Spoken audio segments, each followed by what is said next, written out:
Bonjour à tous, bonjour à toutes, installez-vous confortablement dans votre divan, dans votre lit, dans votre pouf par terre, je ne sais pas. Faites-vous un thé, un café, prenez une petite collation parce qu'il faut savoir se faire plaisir dans la vie. J'espère que vous êtes prêts, bien installés, parce qu'aujourd'hui on va aborder un sujet qui me passionne très fort. D'abord, je suis très heureuse de faire cette vidéo parce que beaucoup me l'ont demandé. C'est une vidéo que je prépare depuis plusieurs semaines maintenant, ça m'a pris beaucoup de temps de préparation. Aujourd'hui, on va commencer à aborder le thème de l'astrologie, qui est un thème tellement vaste, c'est très complexe comme matière à voir et à aborder. On va y aller doucement, on va y aller étape par étape.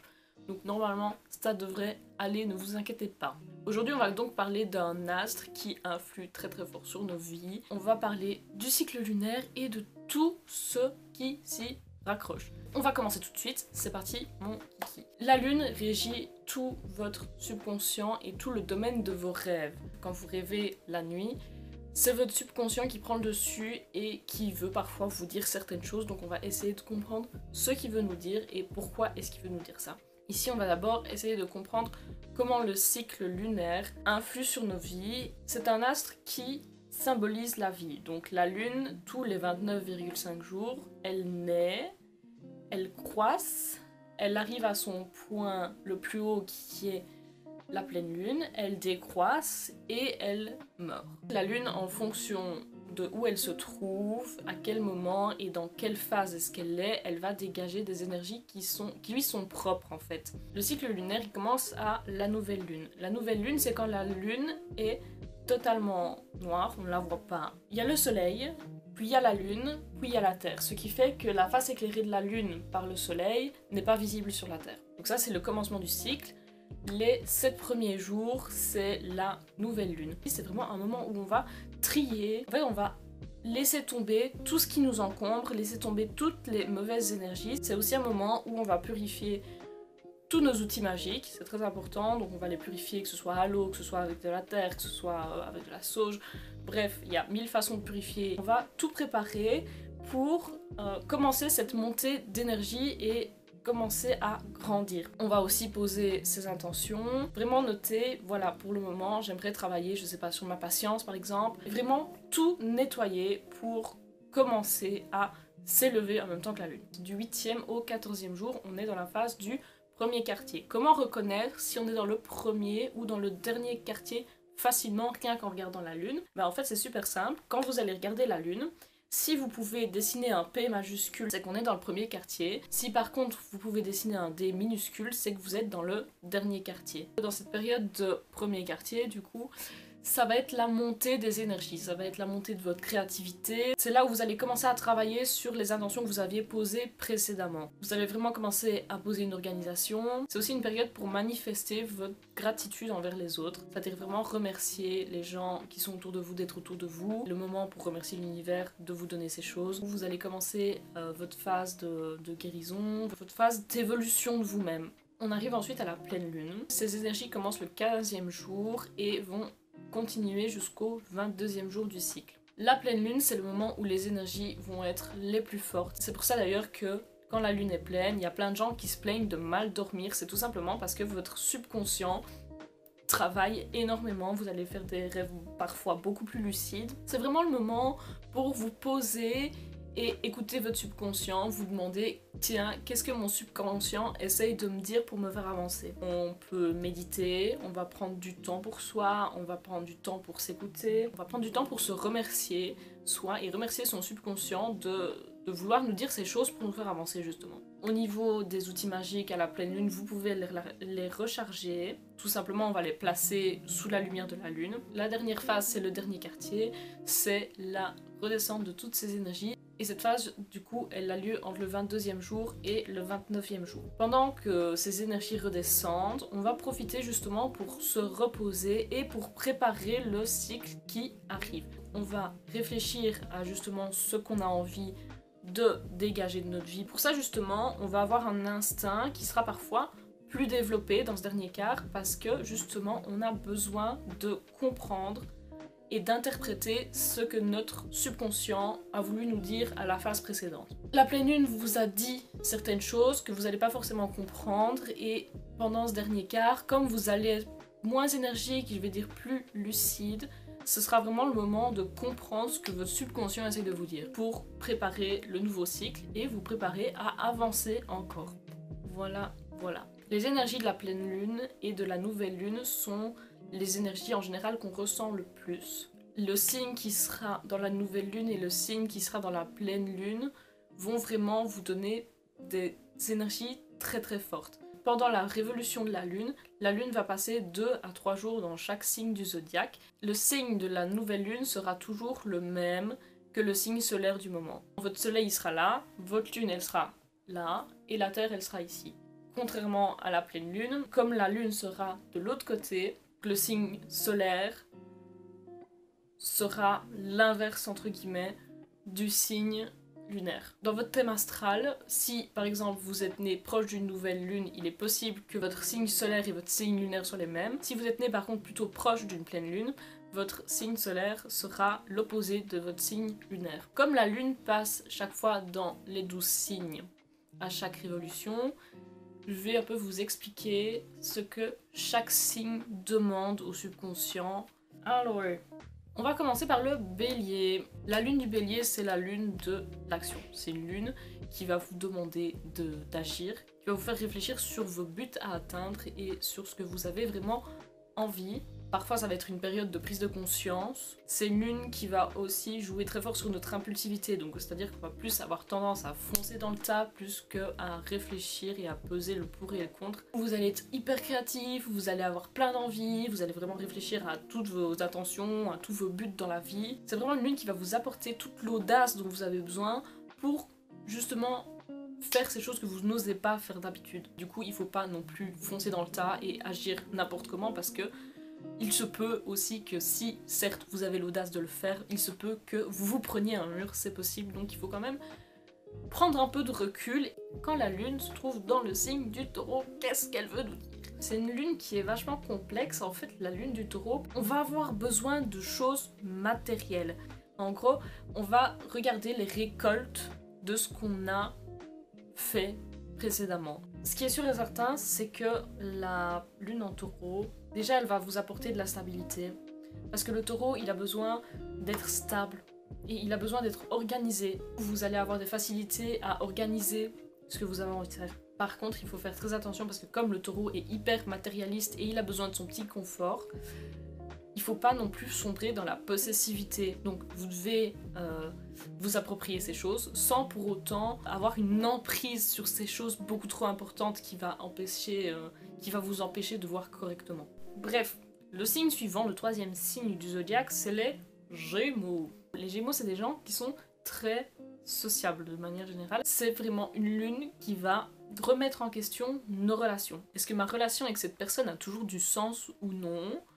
Dans le cas où non, bah, peut-être vaut-il mieux couper les ponts parce que cette personne ne nous avance à rien. Votre subconscient, il va vous dire, écoute, faut que tu fasses ça, cette personne-là, faut que tu la dégages, mais voilà, tu peux la dégager de cette manière-là, par exemple. Ou cette personne-là, il faut que tu lui dises ça, tu peux lui dire ça comme ça, par exemple. On arrive au cancer. Le cancer, c'est le signe de la lune. Vraiment, c'est les hypersensibles du zodiaque, genre. Quand la lune est en cancer, on va avoir beaucoup d'empathie pour les autres, on va faire preuve d'énormément de compassion.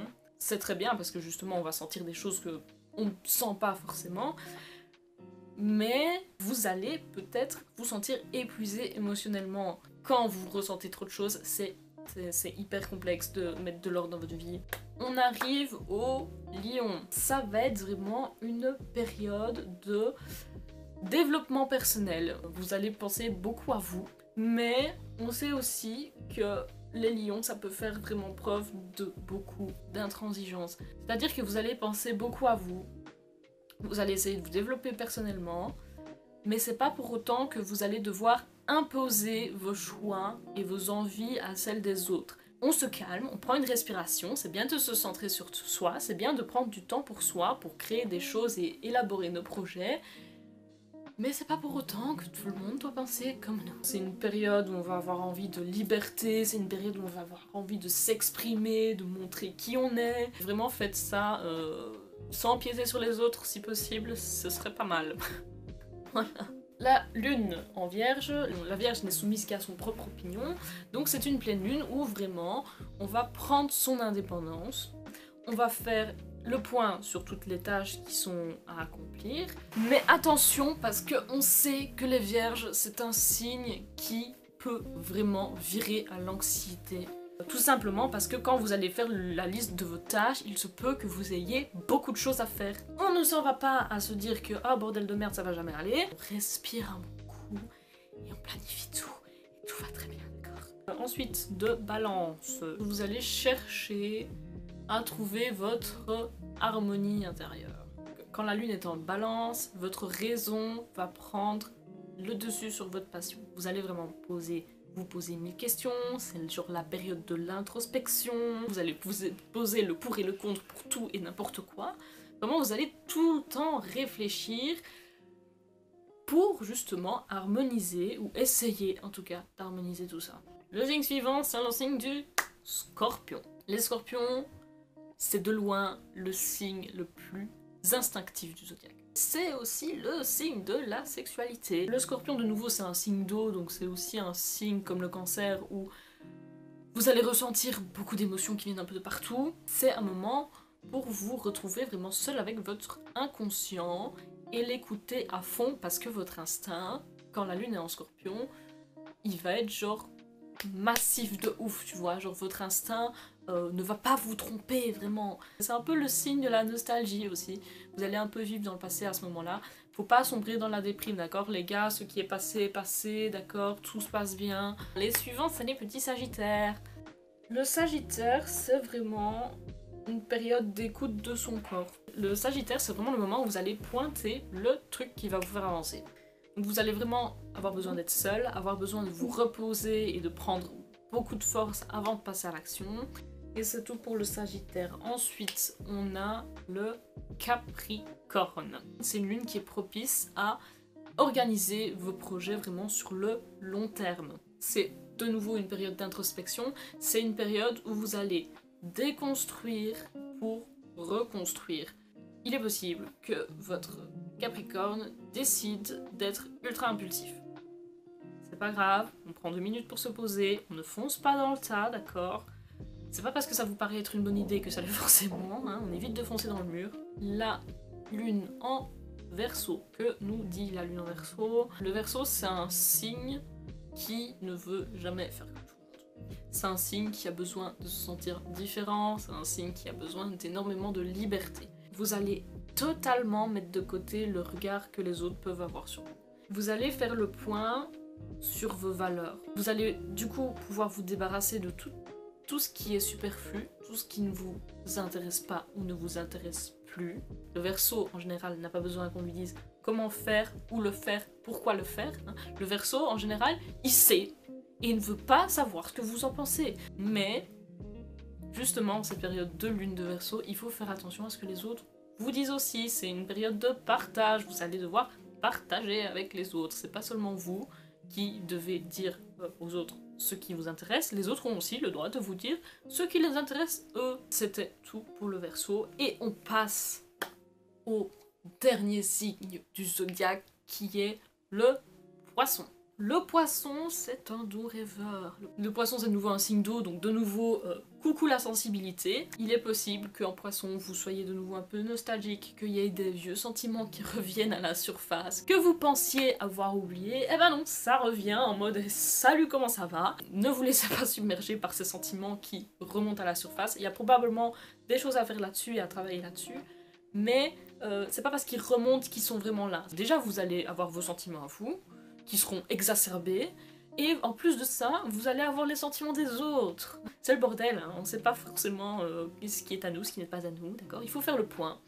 Par contre, c'est vraiment une période où votre subconscient, il va vous apporter beaucoup de sagesse. C'est une période où on va être très à l'écoute des autres et de soi-même. C'est très intéressant quand on sait comment le travailler, mais ça se travaille. Comme pour chaque lune, en fait, tout ce travail, il y a les influences de la lune, mais il y a aussi les influences de toutes les planètes. Là, les énergies que je vous ai données, elles sont actives, mais il faut savoir qu'elles sont actives par rapport aux autres planètes. Mais je pense que si vous commencez déjà à travailler avec votre subconscient, avec les outils que je viens de vous donner, il y a déjà moyen de se dégoter quelque chose. Le site que j'utilise pour voir la carte du ciel, c'est astrotheme.fr. J'espère que ça vous aura un petit peu éclairé.